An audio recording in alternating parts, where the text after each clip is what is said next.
So, Mark Gillespie, and many of you would have already heard his message and seen his channel. He was the lawyer or attorney on the phone call with Chris Watts when Chris Watts was telling him that, telling Mark that he wanted to get out of prison. And Mark was giving him all kinds of encouragement. And that phone call was leaked on the Jays for Justice channel. So Mark Gillespie has put out a statement saying that sometimes the Watts seem to want him and other times they don't. One minute they're calling him, seeming very interested to hire him as an attorney to help Chris, and the next minute they just don't, they're discarding him. And that's what happens with narcissists. They hoover you in and then they discard you at will. And I think that's what the Watts do. They use people who they think will help Chris, will help their image, and they weigh up their options. And if they think they've got a better option, then you're going to be discarded for somebody else, in this instance, Kim K, until they're ready to hoover you back in and use you up all over again. And that seems to have, what's been happening with the Watts family. They use and discard people at will, and that's what narcissists do. I think Ronnie and Cindy Watts know that Chris will never be released from prison. I think they know that deep down, just like they know deep down that Chris is guilty of what he's sitting in prison for. But they just don't want to admit that their son did what he did. And they don't like the bad impression, the negative image, the stigma that's associated with Chris doing what he did and committing the crimes he committed. So they're playing games with all these different people, using flying monkeys. One minute saying they want a lawyer, next minute opting to speak to somebody or to get their message to people on YouTube through somebody like Kim K, who doesn't really have any experience. She's got the gift of the gab. She knows how to engage an audience. Absolutely. But at the end of the day, Chris is not going to get a 35C and he's never going to be released. And even if he got a reduced sentence, it's still effectively going to be a life sentence. And I think that the Watts know that. And I think that's why they kept on discarding the idea of getting a lawyer. I think they know if they hire a lawyer, they hire an attorney, they're going to be throwing money away. And I don't think they want to do that.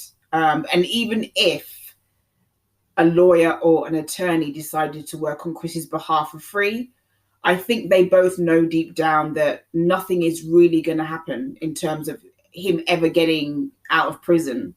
So I think that's why they keep kind of trying to hoover Mark in and then discarding him at the next minute, because they know deep down that no matter what they do, Chris is not going to be released from prison. And they are going to die with their son still in prison, more than likely, unless he dies before them or unless he escapes. Chris Watts will be in prison for the rest of his life. But, I think the thing with the Watts family is that they don't like the image of being parents to somebody who did something like that. I mean, these are very narcissistic people. It's particularly Cindy Watts. This is a very narcissistic woman who lives vicariously through her children. I mean, Chris was the golden boy. He was academically good. He was good in sports and all that kind of stuff. So he made them look good. And they can't stand the idea of him being this monster, particularly because they didn't like Shanann. So I think that's the reason why they use people and discard people, because, they're trying to navigate through all this and they're trying to improve their image and they're trying to help their son at the same time. But on the, in the long-term run, nothing is going to happen in terms of him ever getting out. So I think that's why they are so indecisive and they kind of like going from one person to another, like deer caught in the headlights. But this is actually a bonus episode because I'm planning to do on two of my podcasts. I've got a Laurie Vallow podcast and I've got a Chris Watts podcast.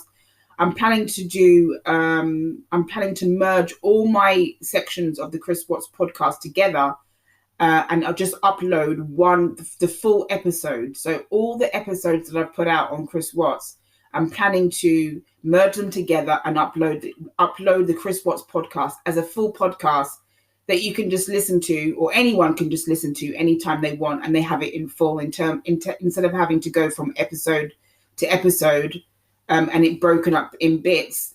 I'm planning to re-upload my Laurie Vallow podcast and my Chris Watts podcast, so you can get them both all in one. And this is going to be a bonus episode of that. I'm going to re-upload them merged together, but I'm going to put bonus episodes in. So this is just a bonus episode. And, like I said, Mark Gillespie said that, the last time that he was called by the Watts, he ignored their phone call because he doesn't like to be messed around with. But this is what narcissists do. They use flying monkeys. We can see that they've done that. They use flying monkeys. They discard people, and then they hoover people back in again when they want to reuse them. And they think that they are entitled to use people to get their message out when they want, how they want, and they don't care about anyone's feelings. They just care about repairing their image and trying to help their son. It's all about Chris. Chris is the victim in all of this for them. And, they don't care about Shanann. They don't care about Shanann's family, and they don't care about who they use, as long as it benefits their purpose, as long as it benefits, as long as they get the gratification out of it, they really don't care at all. They see their son as the victim. And everyone who, even Kim Kaufman, she's being used by the Watts. She's using them as well, for whatever reason. But she's being used by the Watts, and they'll continue to try and use people. They'll spend the rest of their lives using people and discarding people to try and help their son, because it's all about him. It's all about Chris Watts.